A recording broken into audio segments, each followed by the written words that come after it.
Hello everyone, स्वागत है आप सभी लोगों का फिर से मेरे YouTube channel Prafull chemistry classes में, जहां हम लोग स्टेट्स ऑफ मैटर चैप्टर का मॉडल क्वेश्चन और प्रीवियस ईयर क्वेश्चन देख रहे हैं। और एक लेक्चर आपका ऑलरेडी हो चुका है, this is your lecture number 2, और इसे भी आप उतने ही अच्छे तरीके से देखिएगा जैसे आपने लेक्चर 1 को देखा था। लास्ट तक जरूर देखिएगा क्योंकि बहुत सारे इंपॉर्टेंट कॉन्सेप्ट आएंगे और उन्हें भी आपको पढ़ना है, ठीक है। ना सिर्फ आपके मॉडल क्वेश्चंस होंगे या फिर प्रीवियस ईयर क्वेश्चंस होंगे, साथ साथ आपके कुछ क्वेश्चंस ऐसे भी होंगे जो कि आपके मॉडल क्वेश्चन में नहीं है, ठीक है, लेकिन उसके कॉन्सेप्ट का यूज करके आपके एग्जाम में क्वेश्चंस आ सकता है, ठीक है। तो देखिए, पिछले लेक्चर में हम लोगों ने गैस लॉस को देखा था और साथ साथ उसके क्वेश्चंस भी देखे थे। आज हम लोग आएंगे एक नए टॉपिक से स्टार्ट करेंगे जिसका नाम है ideal gas equation. Ideal gas equation या फिर इसे ही कहा जाता है combined gas laws. Combined gas laws ये है आपका आइडियल गैस इक्वेशन। अब सवाल है व्हाट इज आइडियल गैस, ये इस पे भी क्वेश्चन है आपका। आइडियल गैस, देखिए क्लास में कभी कभी हम लोग जब पूरा क्लास भरा रहता है तो कभी कभी टीचर बोलते हैं ना कि वो एक आइडियल स्टूडेंट है। तो आइडियल स्टूडेंट क्या होता है, व्हाट इज आइडियल? आइडियल का मतलब होता है आदर्श, वो जो हर एक नियम कानून का पालन करें उन्हें आइडियल कहा जाता है। तो जैसे आइडियल स्टूडेंट होता है वैसे ही आइडियल गैस भी होता है ना। जो गैस के नियमों का पालन करता है, जो टीचर के नियमों का पालन करता है वो आइडियल स्टूडेंट होता है। उसी तरह से जो गैस के नियमों का पालन करता है उन्हें कहा जाता है आइडियल गैस, ठीक है। और एक बात ध्यान रखिएगा, ये जो आइडियल गैस होते हैं ये कुछ कंडीशंस पे गैस के लॉ का पालन नहीं करते हैं। कोई भी कंडीशन हो, कोई भी टेम्परेचर हो, कोई भी प्रेशर हो, ये सभी गैस नियमों का पालन करेगा। मतलब बॉयल्स लॉ भी, चार्ल्स लॉ भी, एवोगाद्रोस लॉ भी, सभी गैस के नियमों का पालन करने वाला गैस कहलाता है आइडियल गैस, है ना। तो आइडियल गैस का अगर डेफिनेशन लिखेंगे, है ना, तो लिखेंगे gases which follow all gas laws under any condition of temperature pressure are called ideal gas। वैसे गैस जो हर एक कंडीशन पे, है ना, गैस लेके नियमों का पालन करे उसे ही आइडियल गैस कहा जाता है। ये हो गया आइडियल गैस का एक डेफिनेशन। अब चूंकि ये सभी गैस के नियमों का पालन करता है, इसके लिए एक इक्वेशन हम लोग डिराइव करते हैं जिन्हें कहा जाता है आइडियल गैस इक्वेशन, ठीक है। अब वो कैसे डिराइव होता है, देखिए बहुत सिंपल है। इससे आपका सभी गैस का लॉ रिवाइज हो जाएगा। देखिए आपने पढ़ा था volume is inversely proportional to pressure, किस लॉ में? बॉयल्स लॉ में, ठीक है। कब? At constant temperature and N. ये कौन सा लॉ था? Boyle's law. यहां लिख देते हैं हम from Boyle's law. Boyle's law में हम लोगों ने ये देखा था कि वॉल्यूम प्रेशर का इनवर्सली प्रोपोर्शनल है अगर टेम्परेचर और एन क्या रहे, कांस्टेंट रहे आपका, ठीक है। उसके बाद हम लोगों ने देखा था फ्रॉम चार्ल्स लॉ, ठीक है। चार्ल्स लॉ में हम लोगों ने क्या देखा था, है ना, ये देखा था कि volume is directly proportional to temperature at constant pressure and number of moles. अगर नंबर ऑफ मोल और प्रेशर कांस्टेंट हो तो वॉल्यूम टेम्परेचर का डायरेक्टली प्रोपोर्शन होता है, ठीक है। ये हम लोगों ने देखा था चार्ल्स लॉ में। और लास्ट हम लोगों ने देखा था फ्रॉम एवोगाद्रोस लॉ, है ना। इसमें हम लोगों ने देखा था volume is directly proportional to N at constant pressure and temperature. अगर टेम्परेचर प्रेशर को कांस्टेंट कर दिया जाए तो नंबर ऑफ मॉलिक्यूल्स या नंबर ऑफ मोल का डायरेक्टली प्रोपोर्शन होता है आपका वॉल्यूम। तो देखिए एलएचएस में आपका एक कॉमन बात है कि वॉल्यूम है। यहाँ प्रेशर का इन्वर्सली है, यहाँ टेम्परेचर का डायरेक्टली है, यहाँ नंबर ऑफ मोल का डायरेक्टली है। तो हम लोग लिख सकते हैं volume is directly proportional to NT/P, लिख सकते हैं, है ना। तो इसी को हटाने के लिए यहाँ पर एक प्रोपोर्शनलिटी साइन को हटाने के लिए इस बार के नहीं लिखेंगे, इसलिए इसके बाद इसके लिए एक स्पेशल कांस्टेंट यूज होता है जिसे गैस कांस्टेंट कहा जाता है। इसे यूनिवर्सल गैस कांस्टेंट भी बोलते हैं। इसे डिनोट करते हैं हम लोग R से, है ना, RNT/P। अगर आप इसे क्रॉस मल्टीप्लाई कर देंगे तो हो जाएगा PV बराबर nRT। This equation is very very very important and this equation is called ideal gas equation. इसे ही कहा जाता है आइडियल गैस इक्वेशन, क्योंकि ये जो इक्वेशन आया है ये आपका Boyle's law, Charles law, Avogadro तीनों लॉ को कंबाइन करके आया है, इसलिए इसे आइडियल गैस इक्वेशन कहेंगे। और हम लोगों ने पढ़ा सभी गैस के नियमों का पालन करने वाला गैस को आइडियल गैस कहते हैं, यानी कि आइडियल गैस ही होगा जो ये इक्वेशन को फॉलो करेगा। इसे ही कंबाइंड गैस लॉ भी कहा जाता है, कंबाइंड गैस लॉ इक्वेशन, ठीक है।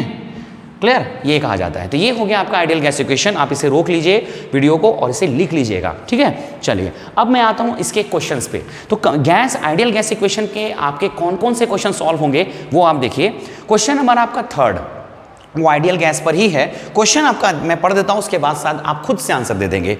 An ideal gas is one which obey the gas law under. एक आइडियल गैस वो होते हैं जो निम्नलिखित कंडीशन पे, यानी कि किस कंडीशन पे गैस के नियमों का पालन करते हैं। किस कंडीशन पे, देख बताइए क्या कंडीशन मांगता है ये? नहीं, कोई भी कंडीशन दे दो, टेम्परेचर प्रेशर का कोई भी कंडीशन लगा दो, ऑल एक्सपेरिमेंटल कंडीशन पे आइडियल गैस का पालन करता है। पहले लिखा हुआ few selected condition, low pressure, high temperature, नहीं, ये हर एक कंडीशन पे गैस के नियमों का पालन करता है, यानी कि ऑप्शन नंबर बी होगा, यानी कि 3rd का ऑप्शन नंबर हो जाएगा आपका बी, ठीक है। पिछले क्लास में 3rd नहीं आया था आपका। उसके बाद क्वेश्चन नंबर 6 भी आइडियल गैस पर ही है। क्वेश्चन नंबर 6 है पीवी बराबर NRT is. PV equal to NRT क्या है? ऑप्शन है ideal gas equation, real gas equation, elementary gas equation, none of this. बताइए क्या, कितना आसान सा क्वेश्चन है। इसे कौन सा इक्वेशन कहेंगे? आइडियल गैस इक्वेशन, यानी कि 6 का आंसर हो जाएगा आपका ए, ठीक है। चलिए उसके बाद हो गया 3 हो गया, 6 हो गया, 8 भी इसी पर है। ए gas which obey gas law at all range of temperature and pressure is called. फिर से वही क्वेश्चन आ गया, ये दूसरे सेट का होगा, इसलिए एक जैसे क्वेश्चन है। वैसे गैस जो हर एक कंडीशन पे टेम्परेचर प्रेशर पे गैस के नियमों का पालन करता है उसे क्या कहा जाता है? Real gas, ideal gas, noble gas, none of this. तो इसका आंसर क्या हो जाएगा? आइडियल गैस, यानी कि 8 का हो जाएगा आपका बी। 8 का हो जाएगा आपका बी। चलिए समझ में आ रहा है आपको, ठीक है। 3, 6, 8 हो गया, 13 नंबर क्वेश्चन आप देख लीजिए। 13 नंबर भी है। 13 नंबर आपका न्यूमेरिकल है, न्यूमेरिकल में इसको मिटा के बनाऊंगा, ठीक है। अभी लिखा हुआ है इसलिए मैं उसको रोक रहा हूं, ठीक है। 13 नंबर भी इसी पर है। 19 और 20 एक्चुअली में प्रीवियस ईयर क्वेश्चन है आपका। 19 जो है 2019 में और 20 भी 2019 से पूछा हुआ है, ठीक है। अच्छा, 19 को सॉल्व करने से पहले मैं एक चीज बता रहा हूं, आइडियल गैस इक्वेशन को आप ऐसे भी लिख सकते हैं जो कि न्यूमेरिकल में आपका काम आएगा। 19 में उसी के लिए रखा हूं। 20 पहले मैं बता देता हूं। 20 क्या है आपका? देखिए पीवी इक्वल टू एनआरटी को क्या कहा जाता है? Avogadro law, Boyle's law, ideal gas equation या नन ऑफ दिस। तो क्या होगा? आइडियल गैस इक्वेशन, यानी कि 20 का आ गया आपका सी, ठीक है। क्लियर? तो जितना आपने बोर्ड पे लिखा हुआ है उतना से 4 क्वेश्चन सॉल्व हो गया। 2 और क्वेश्चन हैं जिससे मैं सॉल्व करा रहा हूं। देखिए पीवी इक्वल टू एनआरटी, ये आया ना आपका, है ना। अब देखिए इससे कैसे क्या इक्वेशन निकलता है और कैसे न्यूमेरिकल सॉल्व होता है। पीवी इक्वल टू एनआरटी आपका आ चुका है, ठीक है। अब देखिए एक बात बताइए, है ना, ये एन क्या है? नंबर ऑफ मोल्स, और आर क्या है? Gas constant. देखा जाए तो दोनों कांस्टेंट है। नंबर ऑफ मोल्स भी बदलता नहीं है। नंबर ऑफ मोल को अगर आप कांस्टेंट कर दें, अगर आपका नंबर ऑफ मोल कांस्टेंट हो जाएगा तो आप क्या लिख सकते हैं? P by T equal to N R. N R यानी कि कांस्टेंट, आर आपका कांस्टेंट है, और नंबर ऑफ मोल को भी अगर कांस्टेंट कर दिया जाए तो लिख सकते हैं P V by T equal to constant. लिख सकते हैं कि नहीं? बोलिए, ये बहुत इक्वेशन है। जैसे आपने बॉयल्स लॉ, चार्ल्स लॉ को पढ़ते समय कांस्टेंट टर्म को एक तरफ और वेरिएबल टर्म को एक तरफ लग के जो इक्वेशन लाया था उसी से न्यूमेरिकल सॉल्व हुआ था आपका। उसी तरह से यहां भी उसी तरह से इक्वेशन से न्यूमेरिकल आपका सॉल्व हो सकता है। तो आप इसको क्या लिख सकते हैं? देखिए, तो P V by T equal to constant, यानी कि प्रेशर वॉल्यूम को मल्टीप्लाई करके अगर आप टेम्परेचर से डिवाइड करेंगे तो ये आपका कभी चेंज नहीं करेगा। तो इसे आप कैसे लिख सकते हैं? P1 V1 बाई T1 बराबर P2 V2 by T2। This one is also very very important equation. इसे भी आप आइडियल गैस इक्वेशन कहेंगे। This is also your ideal gas equation, ठीक है। इससे भी न्यूमेरिकल सॉल्व होते हैं। हालांकि एक भी क्वेश्चन इस पे नहीं है, दुर्भाग्य से एक भी क्वेश्चन सेट में नहीं है आपका, लेकिन मेरे हिसाब से ये बहुत इंपॉर्टेंट इक्वेशन होता है। देखिए टोटल आपके 6 वेरिएबल है, एग्जाम में से क्वेश्चन आ सकते हैं, कोई 5 आपका दिया रहेगा, छठा पूछेगा आपसे। P1 V1 T1 ये आपका दे देगा, हो सकता है P2 V2 दे दे, T2 पूछ ले, या P2 T2 दे दे, V2 पूछ ले, या V2 T2 दे दे, P2 पूछ ले। लेकिन ये बहुत इंपॉर्टेंट है, इससे क्वेश्चन आ सकता है। अगर आपको कहीं क्वेश्चन मिलता है आइडियल गैस इक्वेशन का न्यूमेरिकल्स, तो इस पे जरूर सॉल्व कर लीजिएगा, क्योंकि चांसेस है कि इस पे क्वेश्चन पूछेगा। सेट में या फिर प्रीवियस ईयर में नहीं है। प्रीवियस ईयर में इसका इक्वेशन आया है क्वेश्चन नंबर 19 2019 में कि P1 V1 बाई T1 बराबर P2 V2 बाई T2 को क्या कहा जाता है? Boyle's law, combined gas law, या फिर चार्ल्स लॉ, या नन ऑफ दीज। तो मैंने क्या कहा? आइडियल गैस इक्वेशन को ही कंबाइंड गैस लॉ भी कहा जाता है, यानी कि इसका आंसर हो जाएगा बी, यानी कि 19 का हो गया आपका बी। ठीक है, क्लियर हो गया आपको? चलिए, तो ये 5 क्वेश्चंस हो गए। अब इसे भी आप नोट डाउन कर लेंगे, ठीक है। देखिए, अब इस पे एक ही न्यूमेरिकल पूछा है आपका, है ना, सेट में, और वो क्वेश्चन नंबर आपका 13 है, उसे मैं सॉल्व करा देता हूं। बहुत ही आसान सा क्वेश्चन है। What is the volume occupied by 8.8 gram of CO2? देखिए क्वेश्चन नंबर 13, ठीक है, 8.8 ग्राम, यानी कि W आपका दे दिया है 8.8 ग्राम, CO2 है आपका, ठीक है। उसके बाद टेम्परेचर आपका दिया हुआ है 31.1 डिग्री सेल्सियस, प्रेशर आपका है 1 बार, ठीक है। और आर का वैल्यू, आर के वैल्यू पे मैं अभी आऊँगा, जस्ट आप रुक जाइए, आर के वैल्यू पे मैं आऊँगा, चिंता मत कीजिएगा, बार लीटर पर केल्विन पर मोल, अगला टॉपिक मेरा वही है, आर का वैल्यू और यूनिट्स, मैं आऊँगा उस पर, ठीक है, टेंशन मत लीजिए। आर का वैल्यू उसमें दिया हुआ है, ठीक है। आपको पूछ रहा है V बराबर वाट। देखिए आप इतना सब कुछ दे दिया है तो इतना बात तो तय है कि P, T, R ये सब दिया हुआ है, इसका मतलब ये इक्वेशन पे क्वेश्चन बनेगा। आइडियल इक्वेशन का दो इक्वेशन है, एक ये और मेरी जस्ट जो मैंने लिख के मिटाया P1 V1/T2 बराबर P2 V2/T2, उसी पर, इन दोनों पर बनता है क्वेश्चन। इसमें देखा जाए तो इसी से बनने वाला है क्वेश्चन, क्योंकि P पता है, R पता है, T पता है, N आपका नहीं पता है। आप बोलेंगे N तो नहीं है सर, कैसे निकालेंगे? अरे N बराबर होता है, आपने मोल कांस्टेंट पढ़ा होगा, given mass by molar mass. तो ये 8.8 ग्राम तो दिया है ना, ये 8.8 ग्राम है। अब मोलर मास किसका निकालना भाई? तो कौन सा गैस का बात कर रहा है? CO2। CO2 का मोलर मास हम लोग निकाल सकते हैं। कैसे निकलेगा CO2 का मोलर मास? यहाँ मैं लिख देता हूँ, है ना, इसे ऊपर ही रख देता हूँ, है ना। मोलर मास ऑफ CO2 निकालना है तो कैसे निकलेगा? कार्बन का एटॉमिक मास होता है 12 प्लस ऑक्सीजन का 16 होता है, 2 गुना 16, ये आपको याद होना चाहिए, 16 दूनी 32 और 12 यानी कि 44, ये हो गया आपका मोलर मास, ठीक है। अब आप यहाँ से N निकालेंगे, पहले N निकाल लेते हैं। तो N बराबर क्या हो जाएगा बताइए? Given mass by molar mass. तो गिवन मास हो गया 8.8 बाई मोलर मास 44 हो गया आपको, ठीक है। आप हटाएंगे तो हो जाएगा 4 दूनी 2 बार में और 2 5, यानी कि 1/5 हो गया नंबर ऑफ मोल्स, ठीक है। अब आप देखिए, अब आपको निकालना क्या है? वॉल्यूम। तो आइडियल गैस इक्वेशन लगा देंगे, PV = nRT, देयरफॉर V बराबर nRT बाई P। अब वैल्यू पुट कर देना है आपको। N कितना हो गया? 1/5। R का वैल्यू दिया हुआ है क्वेश्चन में 0.083। T का वैल्यू दिया हुआ है। अच्छा एक बात गौर कीजिएगा, इस R के यूनिट में आप देख रहे हैं यहाँ पर टेम्परेचर किस चीज़ में है? केल्विन में, और यहाँ क्या लिखा हुआ है? 31.1 डिग्री सेल्सियस। तो एक बात जान लीजिए, इस तरह के न्यूमेरिकल में टेम्परेचर अगर आपका डिग्री सेल्सियस में है तो आप 100% उसे केल्विन में बदल दीजिएगा, नहीं तो गलत हो जाएगा, ठीक है। और आपको शायद ये पता होगा, अगर नहीं पता है तो मैं आगे बताऊंगा। अगर डिग्री सेल्सियस को केल्विन में बदलना होता है तो उसमें 273 ऐड कर देते हैं, यानी कि 273 प्लस 31.1, तो कितना हो जाएगा देखिए? तो 0.1 हो गया आपका, 3 और 1 4, 7 3 10, 304.1 केल्विन हो जाएगा आपका, 304.1 केल्विन, ठीक है। अब ये हो गया आपका क्या? टेम्परेचर, ठीक। अब आप इसमें रख दीजिए इसे, ठीक है। तो टेम्परेचर हो गया आपका 304.1 बाई प्रेशर कितना है? प्रेशर है आपका 1 बार, कोई दिक्कत ही नहीं है। अब आप इसे मल्टीप्लाई डिवाइड कर लीजिएगा, मुझे उम्मीद है आप कर लीजिएगा। तो आंसर आपका आएगा 5.04 के आसपास, यानी कि 5.505 के आसपास आएगा। और वॉल्यूम है, वॉल्यूम किस चीज़ में? यहाँ लीटर, ये लीटर होगा आंसर, यानी कि ऑप्शन नंबर आपका C आएगा, यानी कि 13 का आ गया आपका C। तो देखिए अकेले आइडियल गैस इक्वेशन पर, अकेले आइडियल गैस इक्वेशन पर 6 क्वेश्चन हैं आपके। सोचिए टोटल 6 क्वेश्चन सिर्फ आइडियल गैस इक्वेशन पर है, तो सोचिए कितना इंपॉर्टेंट होगा ये, ठीक है। 6 का अगर आप एवरेज निकालिएगा तो हर एक सेट में 1-2 क्वेश्चन फिक्स है ऐसे, ठीक है। चलिए बन गया आपका, न्यूमेरिकल भी सॉल्व हो गया, थ्योरी भी देख लिया आपने, उससे ज़्यादा आपको कुछ नहीं जानना है, बस काफ़ी हो जाता है।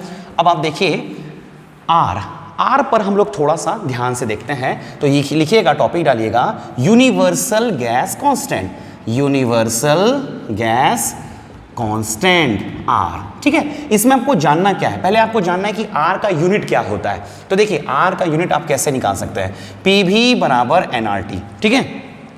तो R का यूनिट निकालने के लिए आपको PV बाई NT लिख सकते हैं, बिल्कुल लिख सकते हैं। तो R का यूनिट निकालने के लिए आपको PV और NT का यूनिट को पुट करना होगा। तो P प्रेशर है, प्रेशर का बहुत सारा यूनिट होता है यूज, मैं इधर लिख दूंगा कि कौन कौन सा यूनिट यूज होता है प्रेशर का, ठीक है।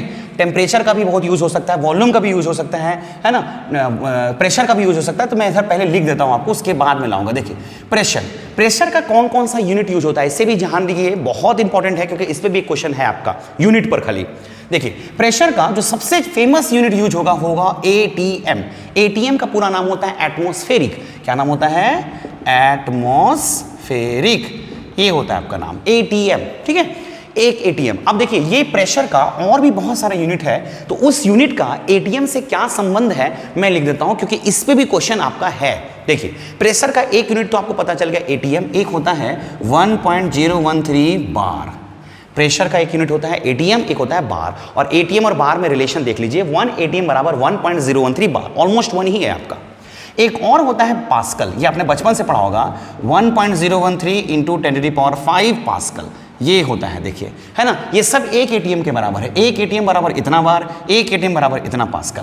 और यूज होता है 760 mmHg, मिलीमीटर ऑफ मरकरी, ये भी प्रेशर का एक यूनिट है, ठीक है, इसे भी ध्यान रखिएगा। और एक और यूज होता है 760 टॉर, TORR, टॉर, टॉर भी प्रेशर का एक यूनिट है।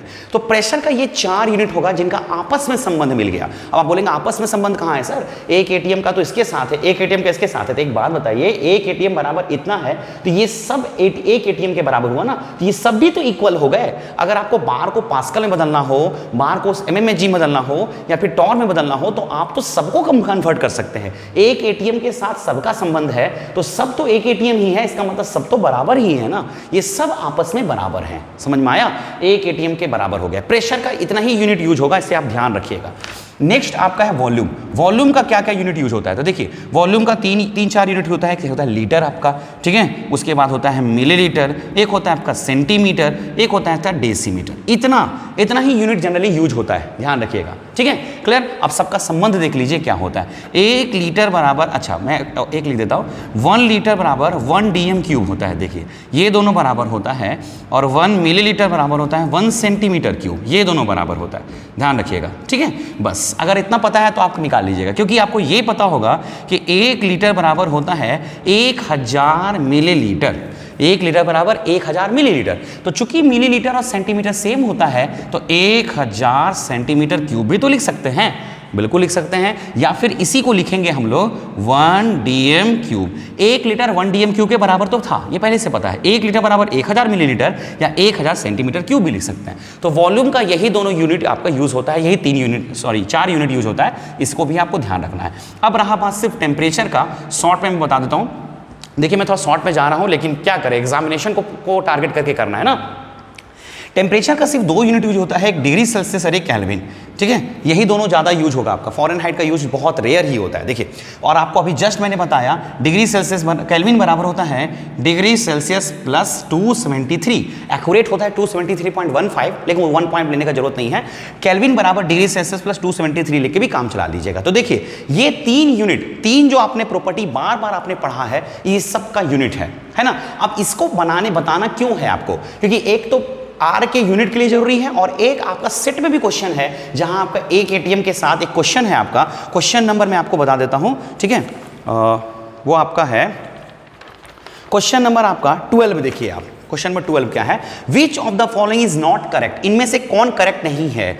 1 ATM बराबर 760 mmHg, 1 ATM बराबर 760 mmHg सही ऑप्शन है। 1 ATM बराबर 760 टॉर, बिल्कुल सही है। 1 ATM बराबर 1.01 बार, बिल्कुल सही है। 1 ATM बराबर 1.01 पास्कल, भी पास्कल नहीं होता है, 1.01 इंटू 10⁵ पास्कल होता है, यानी कि ऑप्शन नंबर ये डी रॉन्ग है, यानी कि यही आपका करेक्ट आंसर है, क्योंकि आपको रॉन्ग पता करना था। तो 12 का आंसर हो जाएगा डी, तो 12 का डी हो गया, देखा, ठीक है। एक इससे भी क्वेश्चन आ गया, हो सकता है एक इससे रिलेटेड क्वेश्चन आ जाए एग्जाम में, हो सकता है इससे रिलेटेड क्वेश्चन आ जाए आपके एग्जाम में, ठीक है, क्लियर। अब आते हैं आपका आर का यूनिट। देखिए आप, देखिए यहाँ पे मैंने आपको छोड़ा था, तो प्रेशर का आप कोई भी यूनिट इसमें से यूज कर सकते हैं, किसी को भी यूनिट कर सकते हैं आप, एटीएम, बार, पास्कल, कुछ भी लगा सकते हैं।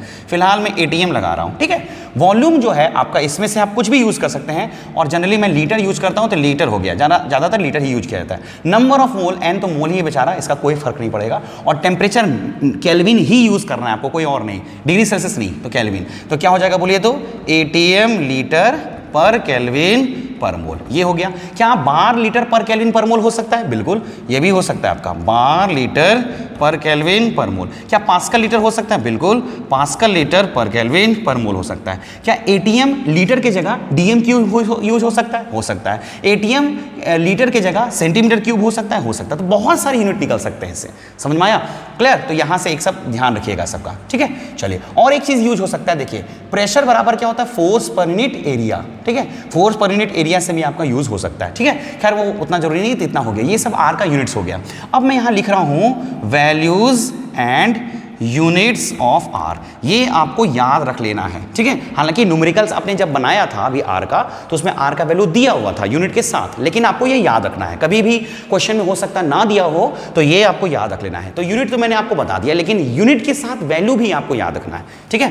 तो आर का वैल्यू होता है 0.0821, ये होता है इस यूनिट के साथ, ATM लीटर पर केल्विन पर मोल, ठीक है। 0.0821 ATM लीटर पर केल्विन पर मोल। ध्यान से देखिएगा, इस यूनिट के साथ R का वैल्यू ये है। अगर आप ATM की जगह बार कर देते हैं तो 0.083 हो जाएगा बार लीटर पर केल्विन पर मोल। ये R का वैल्यू तब लगाना है जब प्रेशर किस चीज में दिया हुआ हो, ATM में। ये R का वैल्यू तब लगाना है जब प्रेशर किस चीज में दिया हुआ हो, बार में। और एक और है वो है आपका 8.314 इंटू 10³ पास्कल लीटर पर केल्विन पर मोल। ये आपको कब लगाना है, जब प्रेशर किस चीज में दिया हुआ हो, पास्कल में। ध्यान से देखिएगा, प्रेशर के यूनिट से R का यूनिट चेंज हो जा रहा है, ठीक है, ध्यान रखिएगा ये, ठीक। चलिए, और लास्ट में एक और मैं आपको बताता हूं, 8.314, ये 3 ज्यादातर हालांकि यूज होता है, 8.314, और ये होता है आपका जूल पर केल्विन पर मोल, जूल पर केल्विन पर मोल। ये होता है आपका, ये कहीं कहीं यूज होता है। अब आपको लग रहा होगा जूल कहाँ से आ गया, है ना, joule force per unit area से आया, ये लिखिए, या फिर इसको लिखिए 8.314 न्यूटन पर मीटर स्क्वायर पर केल्विन पर मोल। ये हो सकता है आपका, क्योंकि जूल को ही फोर्स पर यूनिट एरिया कहेंगे, न्यूटन पर मीटर स्क्वायर। हालांकि ये दोनों यूज कम होता है, ये तीनों का यूज बहुत होता है, इसको आप याद रखिएगा। ये तीनों वैल्यू को भी याद करना है आपको, ठीक है, क्योंकि कई बार न्यूमेरिकल्स में ये दिया हुआ नहीं होता है। तो इतना हो गया। अब बोलेंगे सर इस पे क्या क्वेश्चन है। एक तो आपको मैंने 12वां क्वेश्चन कराया, और एक और क्वेश्चन मैं आपको करा रहा हूं। क्वेश्चन नंबर आप 7 देखिए क्या लिखा हुआ है। The numerical value of gas constant depends on nature of gas, temperature of gas, pressure of gas, units of measurement. बताइए R का वैल्यू किस पे डिपेंड कर रहा है, तो R का वैल्यू तो यूनिट पे डिपेंड कर रहा है ना, यूनिट्स ऑफ मेजरमेंट। अगर आपने यूनिट चेंज कर दिया तो R का वैल्यू भी डिफरेंट हो जा रहा है। ये क्वेश्चन आपके क्वेश्चन सेट का है, यानी कि 7 का क्वेश्चन आंसर हो जाएगा D, 7 का D, ठीक है। तो देखिए 3, 3, 6, 2, 8 क्वेश्चन हो गए। 9 आप लोगों ने पहले पढ़ा था, 8, 9, 17 क्वेश्चन हो गए आपके, ठीक है, क्लियर। तो ये हो गया आपका नेक्स्ट क्वेश्चन, ठीक है। तो चलिए मैं आप नेक्स्ट क्वेश्चन में आता हूँ, इसको आप नोट कर लीजिएगा, हट जाता हूँ, आप इससे नोट कर लीजिएगा, ठीक है।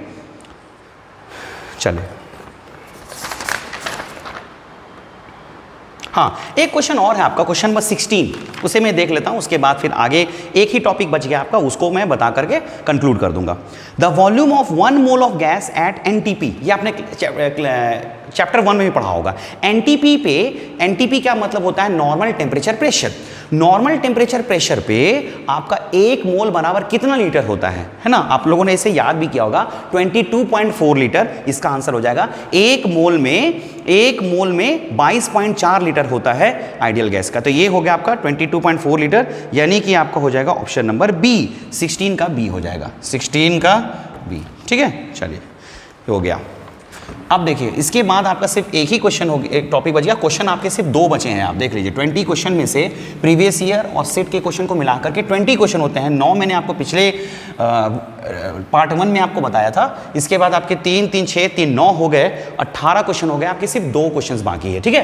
देखिए उस 2 क्वेश्चन को बताने से पहले मैं आपको बता रहा हूं एक और गैस के बारे में, जिसका नाम है रियल गैस। अब आप बोलेंगे what is real gas sir, ठीक है, सिर्फ टॉपिक पढ़ लेने से नहीं होता, थोड़ा सा समझिए। देखिए मैंने आपको कहा आइडियल गैस वो होते हैं जो सभी कंडीशन पे गैस के नियमों का पालन करते हैं, ठीक है। लेकिन मैं आपको एक बात बता देता हूं, आपको जान करके आश्चर्य होगा, there is no ideal gas. Ideal gas कोई होते ही नहीं है। ऑक्सीजन, नाइट्रोजन, कार्बन डाइऑक्साइड, ये सभी गैसेस आइडियल गैस नहीं है, ठीक है। ये आइडियल गैस बिहेव को मतलब कर सकते हैं। जैसे देखिए कोई आइडियल नहीं होता है, कोई आदर्श नहीं है, कहीं ना कहीं सब डेविएट कर जाते हैं, ठीक है। तो इन सभी गैसेस को कहा जाता है रियल गैस। तो रियल गैस वो होते हैं जो सभी कंडीशन और टेम्परेचर पे आइडियल गैस का पालन नहीं करते। एक्चुअली में रियल गैस होता है, कोई आइडियल नहीं होता है। देखिए तो ये रियल गैस ही, ध्यान से देखिएगा, बहुत इंपॉर्टेंट मैं बात बता रहा हूं। रियल गैस ही कभी कभार आइडियल गैस के नियमों का पालन करते हैं, आइडियल गैस को फॉलो करते हैं, और यही रियल गैस कभी कभी आइडियल गैस से डेविएट करते हैं। डेविएट, ये कई बार पूछा जाता है कि रियल गैसेस आइडियल गैस का पालन कब करते हैं। एक्चुअली में कोई आइडियल नहीं है, बात तो समझ में आ गया आपको। रियल गैस ही रियल है, रियल नाम ही रियल। कुछ गैस होते हैं जो आइडियल गैस के, कुछ ऐसे गैसेस होते हैं, सभी गैस रियल है, कुछ ऐसे गैसेस होते हैं जो आइडियल गैस के नियमों का पालन करते हैं, लेकिन कुछ कंडीशन के साथ। हमको ये कंडीशन दो तभी हम आइडियल बन पाएंगे, लेकिन इस कंडीशन को उल्टा कर दोगे तो हम आइडियल नहीं बन पाएंगे। और वो 2 कंडीशन आपका हो जाएगा, पहला है लो प्रेशर और हाई टेम्परेचर। ये दो कंडीशन है जिस पे कोई रियल गैस आइडियल गैस को फॉलो करते हैं। अगर आप ये दोनों कंडीशन दे देंगे उसे तो वो आइडियल गैस के नियम का पालन करने लगेंगे, है ना, फिर वो आइडियल बन जाएंगे, ठीक है। लेकिन अगर ये जस्ट उल्टा कर दीजिएगा, यानी कि अगर आपको लो प्रेशर के जगह अगर हाई प्रेशर कर दिया गया, ठीक है, और हाई टेम्परेचर की जगह लो टेम्परेचर कर दिया जाए तो वो रियल गैस आइडियल नहीं रहेगा, वो आइडियल से बिल्कुल विपरीत बर्ताव करने लगेगा। मतलब ये है क्लास का वो कुछ स्टूडेंट। पहला बात आपने पढ़ा, अब मैं इसे कोरिलेट कर देता हूं। देखिए, जो हर एक टीचर का बात माने, टीचर का हर एक बात मान ले, उसे आइडियल स्टूडेंट कहा जाता है। लेकिन कोई आइडियल स्टूडेंट नहीं है, कुछ ना कुछ स्टूडेंट है ना, कोई आइडियल स्टूडेंट है ही नहीं, लेकिन सभी रियल स्टूडेंट हैं। अब वही रियल में से कुछ स्टूडेंट जो है कुछ कंडीशन पे आइडियल गैस का पालन करेंगे, मतलब उनको कुछ कंडीशन दे दीजिएगा तब वो आइडियल बन जाएंगे, लेकिन उस कंडीशन को अगर आप हटा लीजिएगा तो वो अपने औकात पे आ जाएंगे, ठीक है। मतलब आइडियल उडियल का पालन नहीं करेंगे। वही कंडीशन का बात कर रहा हूं, तो किस कंडीशन पे वो आइडियल बन जाते हैं, तो ये दोनों कंडीशन है, ठीक है। आप इसे याद कर लीजिएगा, हालांकि ये प्रूफ भी होता है, लेकिन फिलहाल एमसीक्यू एग्जामिनेशन के लिए इसके मैं इतना डेप्थ में नहीं जा पाता हूं क्योंकि वीडियो बहुत लंबा हो जाएगा, माफ कीजिएगा, है ना। ये दोनों कंडीशन है जिसपे वो आइडियल गैस के नियम का पालन करता है। लेकिन अगर विपरीत कर देंगे, इसे जस्ट विपरीत कर देंगे, हाई टेम्परेचर लो प्रेशर, तो ये डेविएट कर जाएगा। बोलेगा सर क्वेश्चन कैसे आएगा इस पर? क्वेश्चन ऐसे आएगा, बोलेगा on what condition real gas follow ideal gas, ठीक है, तो ये दोनों हो जाएगा। And what condition real gas deviate from ideal gas. ध्यान रखिएगा, क्वेश्चन में फॉलो या डेविएट दोनों देख लीजिएगा, एकदम उल्टा आंसर हो जाएगा। फॉलो रहेगा तो ये दोनों कंडीशन, डेविएट रहेगा तो ये दोनों कंडीशन, ठीक है। ये मैंने आपको एक्स्ट्रा बता दिया, ये आप इस पर क्वेश्चन नहीं है आपका, ठीक है। देखिए, तो हो गया। अब रियल गैस का बात करता हूं। अब बताइए, आइडियल गैस जो आइडियल गैस था वो तो आइडियल गैस इक्वेशन का पालन करता था, लेकिन रियल गैस क्या आइडियल गैस इक्वेशन का पालन करेगा? बिल्कुल नहीं। PV = nRT इसके लिए बना ही नहीं है ना। तो इसके लिए कौन सा इक्वेशन बना है? तो इसके लिए जो इक्वेशन बना है उसका नाम है वांडर वाल्स इक्वेशन। क्या नाम है? Van der Waals equation. ये जो है आपका वांडर वाल इक्वेशन, ये रियल गैस के लिए बना है। तो आपको लेकर पूछेगा कि वांडर वाल इक्वेशन जो है वो किसके लिए बना है, तो रियल गैसेस के लिए, आइडियल गैस इक्वेशन के लिए, आइडियल गैस के लिए नहीं बना, आइडियल गैस के लिए आइडियल गैस इक्वेशन बना है। अब बोलेगा ये इस इक्वेशन को बताइए सर क्या है, तो ये इक्वेशन ये है आपका P + A n² V - NB = nRT। ये है आपका, इसे ही कहा जाता है वांडर वाल इक्वेशन, है ना। देखिए थोड़ा आपको NB होगा यहाँ पे, सॉरी, है ना। ये आपको थोड़ा आइडियल गैस इक्वेशन की तरह लग रहा होगा। PV = nRT, nRT तो इस साइड है, P में इसे प्रेशर करेक्शन कहा जाता है। इसको भी डेप्थ में समझाया जा सकता है, लेकिन MCQ एग्जामिनेशन के लिए आपको इतना जरूरी नहीं है। तो प्रेशर इसमें आप इसको ऐड कर दीजिएगा और वॉल्यूम में इसको घटा दीजिएगा, है ना। A और B कांस्टेंट है आपका, ठीक है। ये वांडर वाल कांस्टेंट कहलाता है, ये दोनों कांस्टेंट है आपका। तो P + A n² V - NB = nRT। ये हो गया आपका वांडर वाल इक्वेशन, ठीक है। इसमें अब इस पे अगर आप फॉर 1 मोल के लिए देखेंगे तो हो जाएगा P + A/V² V - B = RT। अगर 1 मोल बोलेंगे तो n का वैल्यू 1 हो जाएगा, ठीक है। ये हो गया। अब इस पे क्वेश्चंस कौन कौन से हैं वो मैं आपको दिखा देता हूं। क्वेश्चन जो है आपका वांडर वाल इक्वेशन पे क्वेश्चन नंबर जो है, क्वेश्चन नंबर 18 जो है 2019 में आया हुआ है आपका। P + A n² V - NB = nRT is, कौन सा ऑप्शन होगा? वांडर वाल equation, combined gas law, boys law या नन ऑफ दिस? तो क्या होगा? वांडर वाल इक्वेशन, यानी कि 18 का हो जाएगा आपका A। एक क्वेश्चन तो ये है आपका। एक और क्वेश्चन जो है वो इस पर कहाँ है मैं देख लेता हूँ, 1 मिनट रुकिएगा। और एक क्वेश्चन था शायद इसका, हाँ, क्वेश्चन नंबर 9 देखिए क्या है। एक गैस, हाँ, for n mole of real gas लिखा हुआ है। द वांडर वाल इक्वेशन इज, इतना आसान क्वेश्चन है। वांडर वाल इक्वेशन इनमें से कौन है बताइए, तो क्या होगा? यही ना होगा, P + n मोल लिखा हुआ, तो ये लगेगा A n² V² V - NB = nRT, यानी कि आपका 9 का आंसर हो जाएगा आपका D, 9 का हो जाएगा D, ठीक है। तो ये देखिए, ये हो गया आपका 20 क्वेश्चन कवर, पूरी कंप्लीट। और सिर्फ कंप्लीट ही नहीं किया आपने हर क्वेश्चन को समझने का कोशिश किया, समझ के कंप्लीट करना। ऐसे टिक लगाने के लिए आपके पास बहुत सारे क्वेश्चन बैंक होंगे, मार्केट में अवेलेबल होंगे, या आपको बहुत सारे लोग ऐसे ही बता देंगे कि इसका आंसर ये है, लेकिन इससे आपको फायदा नहीं होता है। जब तक आप उसके रीजन को नहीं जानेंगे तब तक कोई फायदा नहीं है, ठीक है। तो उम्मीद करता हूँ आपको वीडियो अच्छा लगा होगा। अच्छा लगा हो तो प्लीज़ लाइक करिए, कमेंट कीजिए और जितना हो सके शेयर कीजिए, ताकि बहुत लोग इसका फायदा उठा पाए, ठीक है। Thank you.